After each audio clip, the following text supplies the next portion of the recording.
Hello there, fairy tale dorks. It is I, Trinity, your diverse storyteller, and today we are headed back to Africa via an Oxford anthology. This one is called A Test of Skill, and the only note before we get started is there's a tree that's not native to the United States called the baobab tree, Baobab. So I'm going to do my very best. I might mess that up, but apparently the baobab tree comes up in a lot of African myths and legends, so this probably won't be the last time that we hear about it. Without further ado. And here we go. A Test of Skill. Once there lived a chief who had 3 sons. They were fine, strong young men, and their father often wondered which of these gifted lads was the most clever.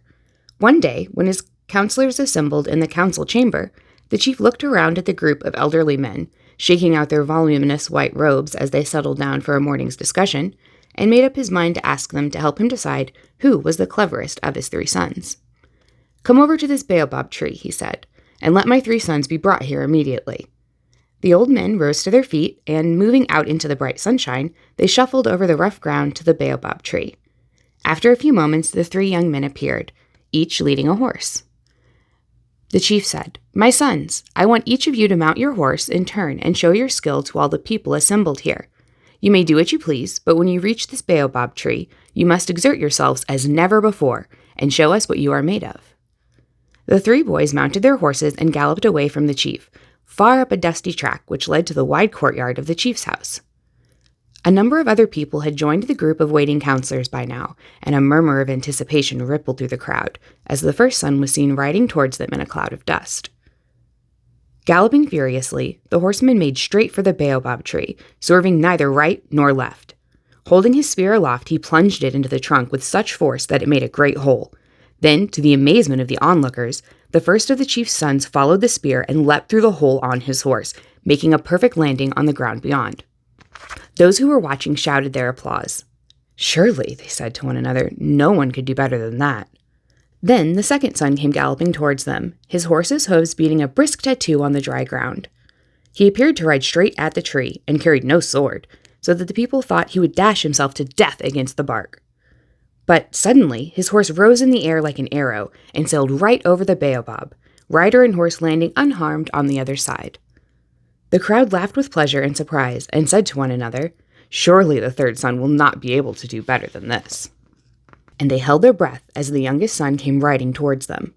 As he came level with the tree, he seized its branches in both hands, dug his spurs into his horse, and wrenched the whole tree from the ground, roots and all. Then he rode up to his father, waving the tree aloft and smiling triumphantly as the crowd roared its applause. Which of these 3 sons would you have chosen as the winner had you been chief?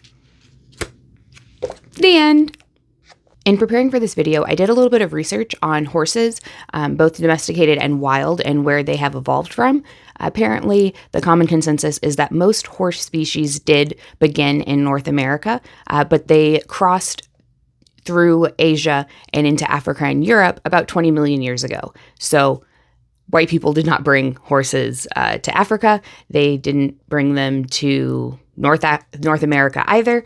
And I'm not saying that everyone thinks that, but in the United States, I do think that our history is obviously skewed towards Western influence. And so it's easy to forget that there's a lot going on in other countries. Like, we're a baby country. In any case, my source on that is the American Museum of Natural History. If anyone wants to check that out, they have some cool articles on their website.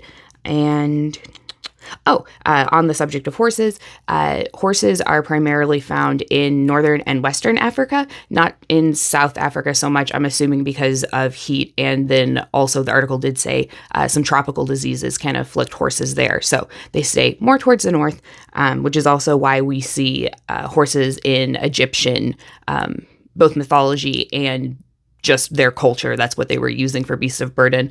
And just want to note, Egypt is in Africa. I also think that that is something that is easy to lose sight of, and I've been guilty of that myself. Just being like, oh yeah, Egypt, that's where the pyramids are. Africa, that's where the black people are. But it's the same place. It's the same place. So yeah, anyway, in those regions, I found this story in another book, and in those regions, the horsemanship is a big deal. And, people there, various tribes are known for it. And something else I picked up from another version of this story is that in that one, the sons weren't competing just for the thrill of it or their father's amusement, but to help him choose a successor.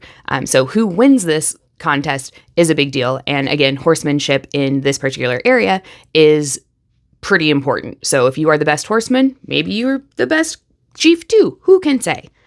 I did want to make a note that in my brief research on horses around the world and their evolution, I did find a resource where Western scholars have been partnering with indigenous peoples. This was in North Africa with Native Americans here. But they partnered with them to figure out, where did horses come from? Like, did they come in the 1600s or the 1500s? Let's get to the bottom of this. In pairing their archaeological findings with the stories and histories of indigenous peoples, they discovered more information and have a better idea of the timeline of horses arriving and being domesticated in North America. So I'd be really excited to see more scholars, Western scholars, European scholars, going to indigenous peoples to pair it with their research, not for the sake of just folk tales and, interesting things, but to actually piece together history, because we can look at remnants and guess, and we can learn a lot that way. But perhaps we should speak to the people who have lived there and have a consistent culture and a consistent group of traditions that have survived hundreds of years. Who would have thought? In any case, the takeaway from this story is supposed to be, who wins? Who's the best? And I think that it's pretty clear. I'm curious to see if anyone will disagree with me. I think that the first son won far and away. He has good horsemanship. He's good with his spear. He's agile and can go through the hole in the tree. He's got all these skills. The second one, his horse jumped over the tree. So while he's controlling the horse, in my opinion, the horse is the one who won that one. And then the third one, the youngest guy just rips up the tree entirely, which just demonstrates brute force and I think short-sightedness if we're trying to pick a new chief. I'm not going to pick the chief that ripped up a tree that is decades older than he is, just so he could try to win a contest and wave it around like a dum-dum.